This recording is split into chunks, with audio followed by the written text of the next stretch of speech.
Kak, saya ini testimoni ya, bukan apa-apa. Masuk dana AJN nanti. Komitmen Kak Safitri ini luar biasa untuk kita, untuk di Gerakan Pramuka. Loyalitas beliau total lah saya bilang. Dan ya kadang-kadang pokoknya hajar dulu, pokoknya main dulu, ceria dulu gitu. Nah itu buat saya energi yang bisa dimanfaatkan. Bisa dimanfaatkan. Dan orang sekarang rada gila YouTube, Kak, biarin aja sekarang kita manfaatin orang-orang gila YouTube. Udah gila gak rame. Ya.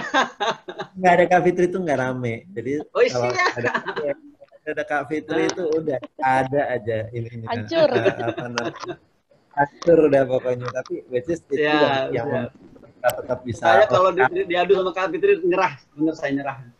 Ampun. Bisa aja Kak Irwan. Begitu mungkin Kak Ivan, Kak semua mungkin kalau ada yang mau ditanyakan mungkin saya salah kalau saya bisa bantu jawab. Silakan tuh yang bertanya. Saya mau tanya saya. Kak Asti, selamat datang Kak Asti. Kak Amel ini Kak Amel dari Karanganyar ini. Kenalkan dong satu persatu nama dan sudah. Tadi sih sudah. Yang baru gabung belum saya kenalkan. Jadi Kak Amel ini ada di gugus tugas ekonomi ya Kak ya? Iya. Sama dengan Kak Taufik. Ya, silakan Kak.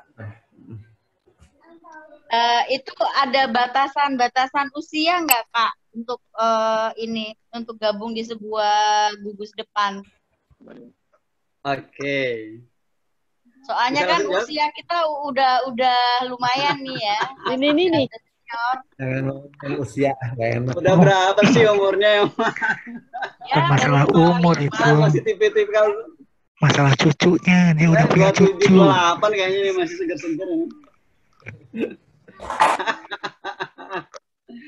Ya, nggak ada Kak, kita nggak ada pensiun. Udah. Intinya nggak ada pensiun. Kan buat adik-adik kita yang penting. Nanti bisa lah gitu ya. Berarti masih bisa ya? Masih bisa Kak. Untuk KMD itu kita berlakukan syarat minimal 21 tahun. Jadi setelah itu silakan, masih bisa.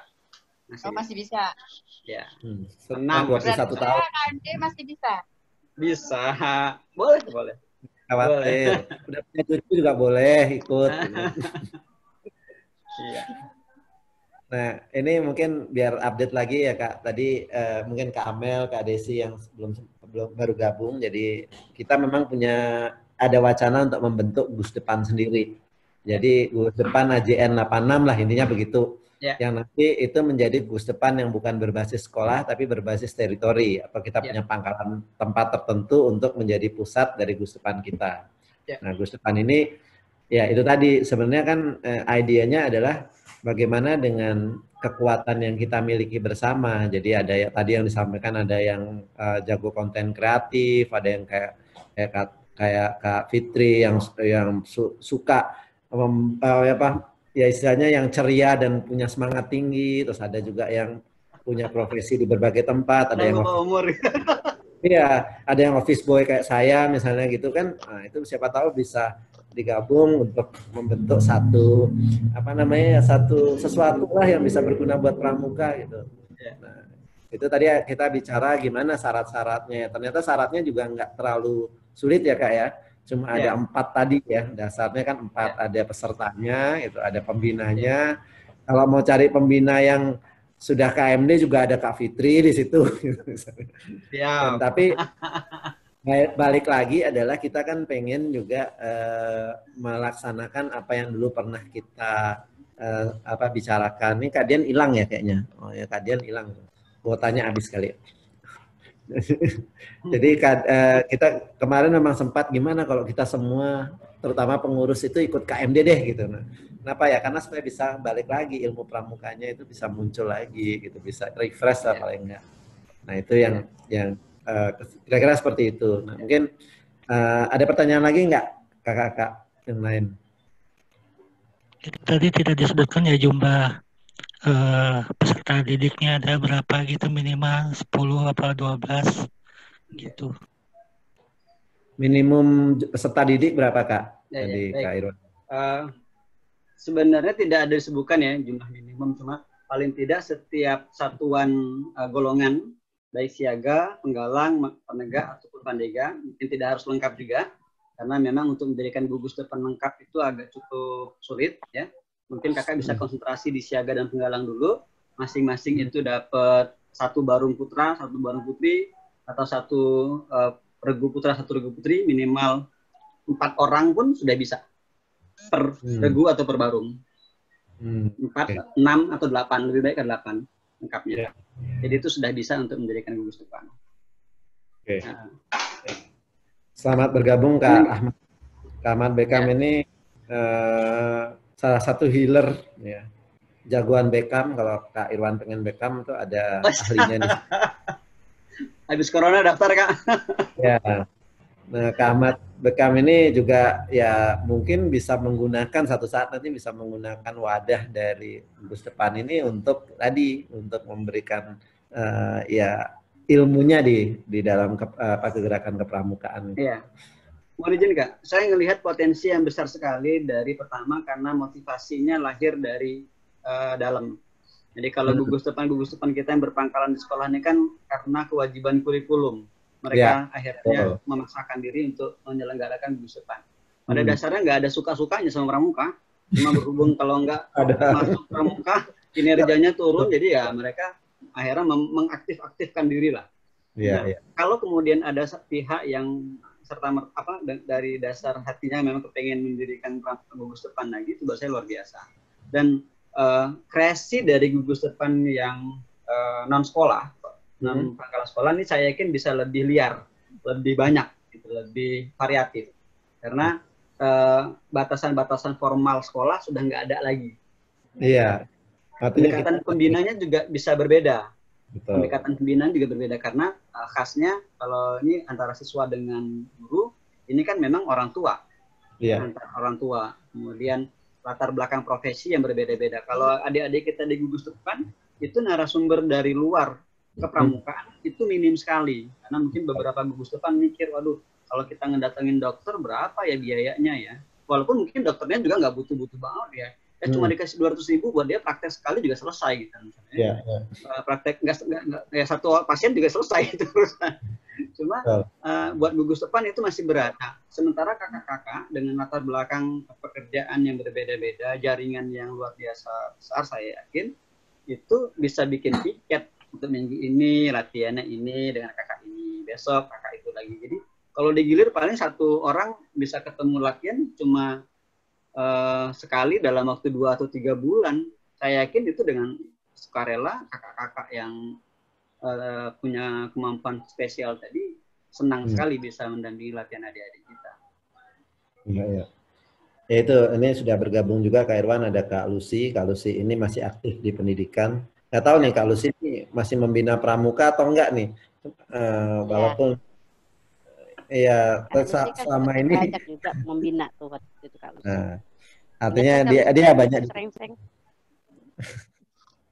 ya Kak Lucy masih aktif sebagai guru ya, jadi mungkin ya banyak juga berhubungan dengan kepramukaan, makanya ya ini latar belakangnya beragam lah Kak. Jadi makanya kita pengen gimana sih caranya supaya bisa ada gerakan yang istilahnya pintu masuk yang pas untuk bisa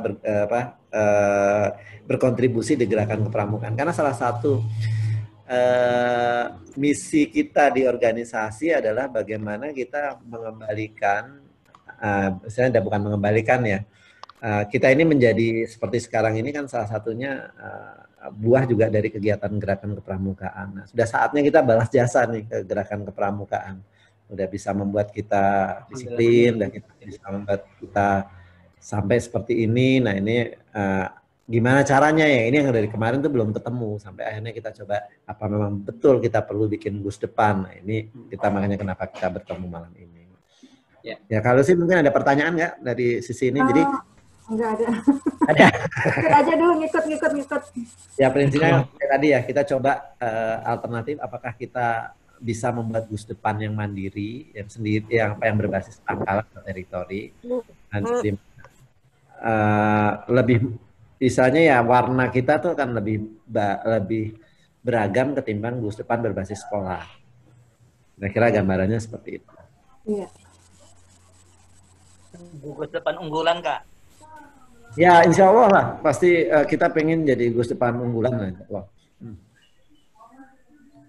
Jadi Ya, artinya memberi warna, benar-benar memberi kita warna. tinggal nyari bahwa- anggota aja yang dari luar kita iniin. Artinya Saya memberi kawinkan. warna bahwa Kak Irwan, ya, ya. udah ada belum gugus depan yang seperti diusulkan ini, yang kami usulkan? Gimana Kak Irwan? Halo? Halo Kak Irwan? Kayaknya freeze. Sudah. Ya. Ya, drop. Di sini ada Kak Agus ya, Nah, Kak Agus ya. Dani. Ya, Kak Irwan, tadi ada pertanyaan tuh. Mungkin diulangi lagi Kak Desi. Kak Irwan ini udah ada ya? Udah ada ya? Udah. Mungkin nanti masuk lagi. Oke. Kak Irwan, Ya, Kak Irwan. mau tanya gugus depan yang seperti kami mau buat ini, udah ada belum sebelumnya? Yang tidak berbasis sekolah? Sudah ada Kak. Museum Mandiri di ini juga pernah juga di Museum Mandiri Jakarta. Oh iya Kak Ivan izin. Ini ada rekan kita dari Kak Agus Dani. Mungkin silakan bertanya, dia juga Ya. kakak senior kita. Silakan Kak Agus Dani, perkenalkan dari mana Kakak?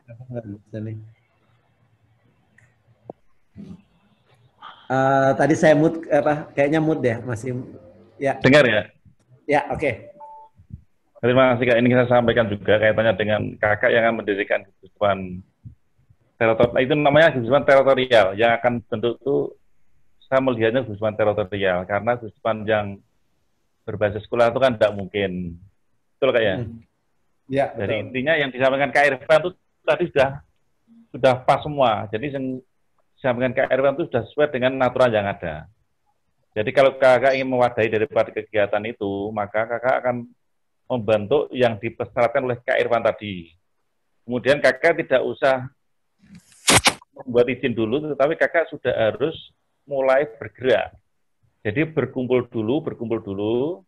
Nanti kalau sudah mulai aktif, baru nanti kakak baru mengajukan. Kan tidak kelihatan kalau mengajukan tidak ada orangnya, berarti kan fiktif, tidak bisa. Maka kakak latihan dulu, dibuat jadwal dulu, latihan untuk caranya memastikan dulu bahwa anggotanya itu ada.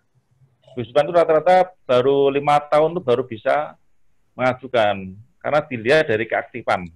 Itu yang sudah saya alami, gitu loh Kak. Oke.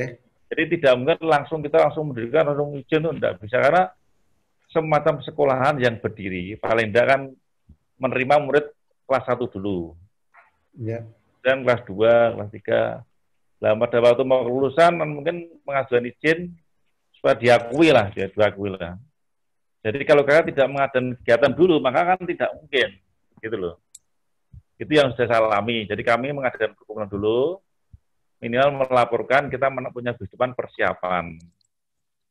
Nah, tadi saya katakan dari Kak Irfan tadi sudah bagus semua, sudah sesuai dengan aturan yang ada. Cuma kami kan dari masing-masing daerah punya pengalaman masing-masing, Kak. Ya, Kak.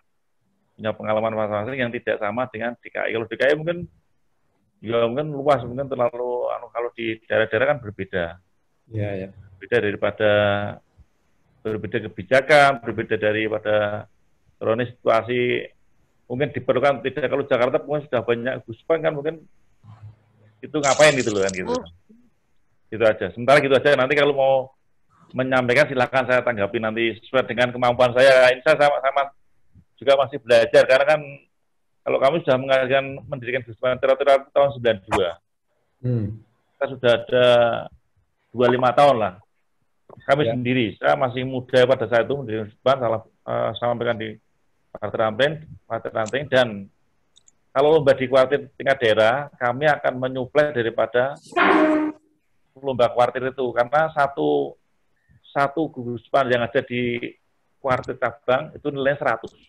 Maka kami menyuplai selama 10 tahun, gitu loh. Menyuplai daripada perlengkapan. Jadi kalau dalam nilai dari lomba tingkat kuarda yang dinilai kan kuartir cabangnya, maka kita kalau menyuplai, misalnya di Jakarta itu ada lomba di kuartir daerah DKI, kemudian kuartir daerah DKI itu kan menilai di kuartir cabang Jakarta Selatan misalnya ya, Jakarta Selatan, kemudian dari kakak itu sudah Bisma Hotel, maka disampaikan dalam itu ada nilai 100. Kalau di Jawa Tengah seperti itu. Jadi ada kontribusi bahwa Bisma Hotel juga ada dinilai dalam aturan itu ada yang harus dipenuhi secara kuartal cabang, sudah harus ada Bisma Hotel gitu loh. Itu aja. Itu sementara. Terima kasih Kak, terima kasih. Oke, thank you Kak. Terima kasih atas masukan dari pengalamannya yang ada.